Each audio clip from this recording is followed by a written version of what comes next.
ပွဲစဉ်တိုင်းက final ပွဲလို့ဖြစ်လာမယ်အာတေတာ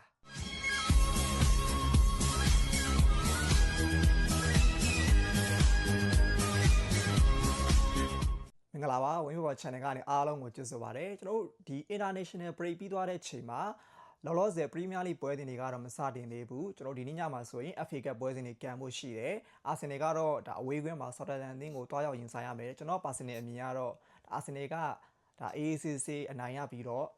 semi final ကိုတက်ရောက်သွားမယ်လို့ထင်တယ်ဒီချိန်မှာဒါကျွန်တော်တို့ရဲ့နီးပြကြီး Mikel Arteta က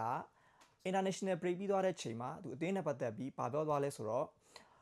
international break ပြီးသွားတော့ကျွန်တော်တို့ကန်မဲ့ပွဲစဉ်တိုင်းဟာ final ပွဲတွေလို့ဖြစ်လာမယ်ဒီအတွက်ကြောင့်မို့ကျွန်တော်တို့အရန်ကိုစိတ်လှုပ်ရှားနေတယ်ဒီချိန်ဟာကျွန်တော်တို့အနေနဲ့ဒါအပြင်းထန်ရှင်ပြိုင်ရမယ့်အချိန်ပဲဆိုပြီးတော့သူကတော့ဒါကန်ရမယ့်ပွဲစဉ်တွေနဲ့ပတ်သက်ပြီးပြောသွားတယ်မှန်တိုင်းပြောရရင်ကျွန်တော်ဒီစကားကိုအရန်ကိုသဘောကျတယ်ဗျဘာလို့လဲဆိုတော့ဒီစကားကဒီအချိန်မှာအပြောတင်သုံးအပြောတင်ဆုံးသောစကားဖြစ်တယ်ဘာလို့လဲဆိုတော့လက်ကျန် Premier League ပွဲစဉ်တွေကဘာမှမကြံတော့ဘူးကစားမှာက Arsenal ကနောက်ထပ်9ပွဲပဲကျန်တော့တယ်လက်ရှိချိန်မှာကျွန်တော်တို့ဒုတိယနေရာက Manchester City အသင်းကိုတပွဲရောအနေထားနဲ့ကျွန်တော်တို့6မှတ်ဖြတ်ထားတယ်ဆိုတော့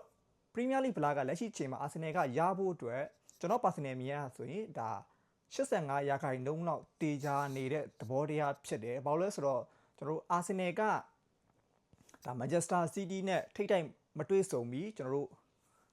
့ဘုံမောက်အသင်းနဲ့ကျွန်တော်တို့ကန်ရမယ်ဒီပွဲစဉ်ကမှန်တိုင်းပြောရရင်3မှတ်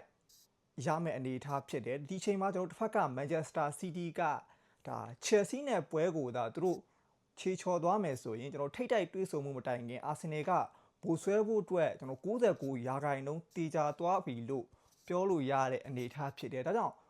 Arteta ကိုယ်တိုင်ကလည်းဒီအကြောင်းတွေနဲ့ပတ်သက်ပြီးသူဒီ international break အတွင်းမှာသူတော်တော်လေးကိုတွေးမှာပဲနောက်ပြီးကျွန်တော်တို့ဒီ international break အတွင်းမှာကျွန်တော်တို့အသင်းအတွက်အပေါင်းလက္ခဏာဆောင်တဲ့အရာတွေအများကြီးရှိတယ်အထူးသဖြင့်ကျွန်တော်တို့ဒါချိုးသောကစားသမားတွေဒါ AACC နားလဲရရတယ်နောက်ပြီးတော့ဒီပြအတွက်လည်းဒါပွဲစဉ်တွေနဲ့ပတ်သက်ပြီးသူ့အနေနဲ့ဒါ game management ကောင်းကောင်းဒီဆွဲလို့ရတဲ့အနေအထားဖြစ်တယ်ဘာလို့လဲဆိုတော့ကျွန်တော်တို့ဒီလက်ရှိချိန်မှာကျွန်တော် Arsenal က Champions League မှာဆိုလဲကျွန်တော်တို့ quarter final ရောက်ပြီကျွန်တော်တို့ Sporting နဲ့ဒါနောက်တစ်ပတ်ကျွန်တော်တို့အင်္ဂါနေ့ညဗုဒ္ဓနေ့မနက်မှာကန်မယ်နောက်ပြီးရင်ကျွန်တော်တို့ဒါ FA ဖလားလည်းကန်ဖို့ရှိတယ် Premier League ကလည်းကျွန်တော်တို့ဒီစတိုက်တွေကန်ရမယ်ဆိုတော့သူ့အနေနဲ့ကလည်းဒါပွဲစဉ်တွေနဲ့ပတ်သက်ပြီးသူကောင်းကောင်း game management ဒီတော့တွင်းမှာလုပ်မယ်လို့ကျွန်တော်ကတော့မျှော်လင့်တယ်ဒါကြောင့်သူ့အနေနဲ့ဒီစကားမျိုးကိုဒီချိန်မှာပြောလိုက်တယ်နောက်ပြီးသူကိုယ်တိုင်ကဒါဘယ်လိုပြောရမလဲဒီမီဒီယာတွေနဲ့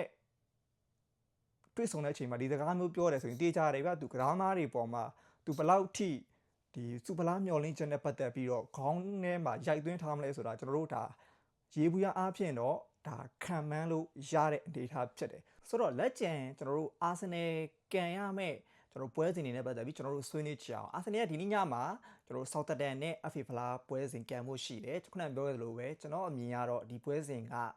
AACC ကန်ပြီးတော့ semi final တက်ရောက်သွားမယ်လို့ထင်တယ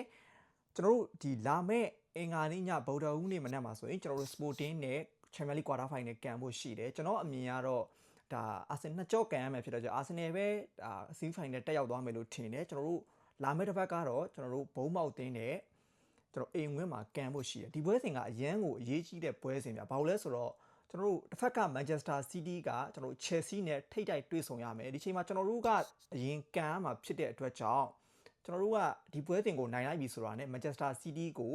Chelsea ပွဲမတိုင်ခင်ကျွန်တော်တို့က12မှတ်ဖြတ်ခွင့်အခွင့်အရေးရရှိမယ်ဒါကြောင့်ဒီပွဲစဉ်ကကျွန်တော်တို့အတွက်တကယ်ကိုမှအရေးကြီးတဲ့ပွဲစဉ်ဖြစ်တယ်နောက်ပြီးဒီပွဲစဉ်ကဟိုဘာနဲ့သွားတူလဲဆိုတော့ကျွန်တော်တို့ဒီ Everton အသင်းကိုအနိုင်ရခဲ့တဲ့ပွဲစဉ်တုန်းကဒ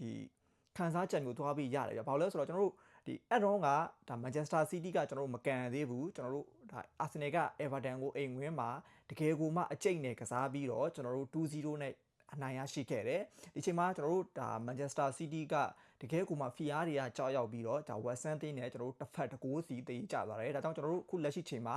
Arsenal က Manchester City ကို6မှတ်ဖြတ်ထားတယ်ဆိုတော့လာမယ့်တစ်ဖက်ကတကယ်ကိုမှအဆုံးဖြတ်သွားမယ်ဖြစ်သွားနိုင်တဲ့အနေအထားမျိုးဖြစ်တယ်ကျွန်တော်တို့ဘုံမောက်ကိုသာအနိုင်ရပြီးတော့ Manchester City ဒါ Chelsea နဲ့ပွဲစဉ်ရလက်တစ်မျိုးတစ်ပုံဖြစ်ခဲ့တယ်ဆိုရင်ကျွန်တော်တို့အသင်းကဒီနှစ်ရာသီ Premier League Champion စုရဖို့69ရာခိုင်နှုန်းလောက်တေချာတဲ့အနေအထားမျိုးဖြစ်သွားမယ်သူတို့လာမဲ့ပွဲစဉ်က